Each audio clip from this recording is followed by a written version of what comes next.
नमस्कार। आज बात करते हैं हिंद महासागर की, जहां एक नई होड़, एक नई प्रतिद्वंदिता पनप रही है। और ये सिर्फ पानी की बात नहीं है, बल्कि दुनिया के सबसे अहम समुद्री रास्तों में से एक पर कंट्रोल हासिल करने की दौड़ है।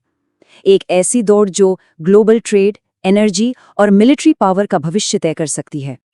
और इस पूरी कहानी की शुरुआत होती है, आप कह सकते हैं, एक बहुत ही पावरफुल डिक्लेरेशन से। जब भारत के प्रधानमंत्री ने ये कहा तो उन्होंने दुनिया को एक साफ संदेश दिया कि इस क्षेत्र में भारत का रोल क्या है। लेकिन ये बयान सिर्फ एक बयान नहीं था, इसके पीछे एक बहुत बड़ा संदर्भ था।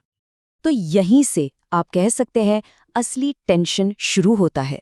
भारत की ये घोषणा एक दूसरी उभरती हुई शक्ति के लिए सीधी चुनौती है, एक ऐसी शक्ति जिसका हिंद महासागर को लेकर अपना एक बिल्कुल अलग नजरिया है। और देखिए, ये कोई आज की बात नहीं है। पिछले एक दशक से जब भी भारत ने इस क्षेत्र पर अपना हक जताया, चीन का जवाब लगभग हमेशा एक ही रहा है। सिर्फ इसलिए कि इसका नाम हिंद महासागर है, ये भारत का महासागर नहीं हो जाता। तो ये दो विचारधाराओं का एक सीधा टकराव है, जो शब्दों में साफ दिखाई देता है। लेकिन बात सिर्फ शब्दों तक ही सीमित नहीं है। चीन ने हिंद महासागर में अपनी मौजूदगी बढ़ाने के लिए जमीन पर भी ठोस कदम उठाए हैं।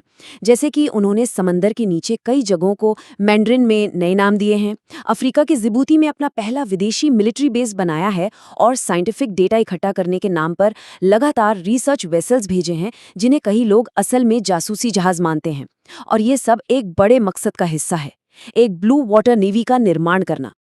तो सवाल ये उठता है कि आखिर ये सब हो क्यों रहा है? इस कंपटीशन की जड़ क्या है? इसका जवाब छिपा है हिंद महासागर के समुद्री रास्तों के जबरदस्त आर्थिक महत्व में। चलिए जरा देखते हैं कि इन समुद्री रास्तों से आखिर गुजरता क्या-क्या है। और मैं बता दूं, जो आंकड़े हैं वो सच में चौंकाने वाले हैं। सोचिए, पूरी दुनिया का 2/3 2/3 तेल यहीं से गुजरता है। ये इसे पूरी दुनिया के लिए एक क्रिटिकल एनर्जी आर्टरी बनाता है। और सिर्फ तेल ही नहीं, दुनिया के 50% कंटेनर शिपमेंट्स, मतलब हम और आप जो भी सामान रोज इस्तेमाल करते हैं, उसका आधा हिस्सा इसी रास्ते से आता है। और देखिए, इस जगह की स्ट्रेटेजिक इंपॉर्टेंस को आज नहीं बल्कि बहुत पहले ही पहचान लिया गया था।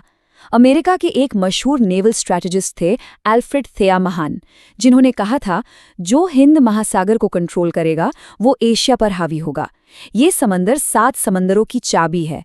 मतलब साफ है, जिसका यहाँ दबदबा होगा, पावर उसी के पास होगी। तो अब सवाल आता है कि भारत इस चैलेंज का जवाब कैसे दे रहा है?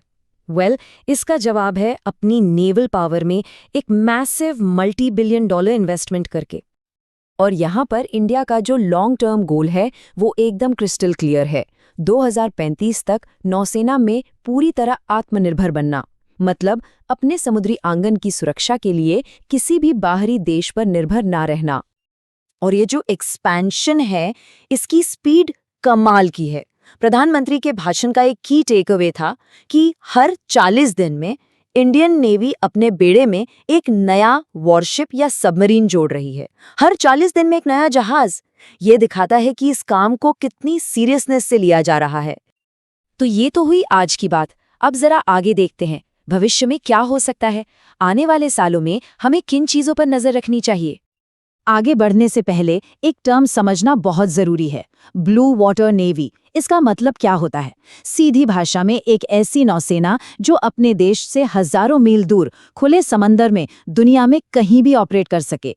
आज की तारीख में देखें तो ये कैपेबिलिटी सही मायनों में सिर्फ यूनाइटेड स्टेट्स के पास है, और चीन का लक्ष्य यही स्टेटस हासिल करना है।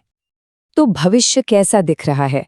देखिए, आज हम हिंद महासागर में चीन के रिसर्च वेसल्स देखते हैं, लेकिन जो अनुमान लगाया जा रहा है वो ये है कि 2026-27 तक चीन के एयरक्राफ्ट कैरियर्स यहाँ आने शुरू हो जाएंगे। और ये एक गेम चेंजर होगा। इससे इस रीजन में चीन की मौजूदगी बहुत ज्यादा पावरफुल और परमानेंट हो जाएगी। तो आखिर में सवाल यही बचता है कि क्या हिंद महासागर में पावर का जो बैलेंस है वो हमेशा हमेशा के लिए बदलने वाला है? जैसे जैसे ये दो बड़ी नेवल पावर्स इस समंदर पर अपना दबदबा बनाने की कोशिश कर रही हैं, क्या हम एक ऐसे मोड़ पर खड़े हैं जहां से चीजें फिर कभी पहले जैसी नहीं होंगी? खैर, इसका जवाब तो हमें आने वाला वक्त ही देगा।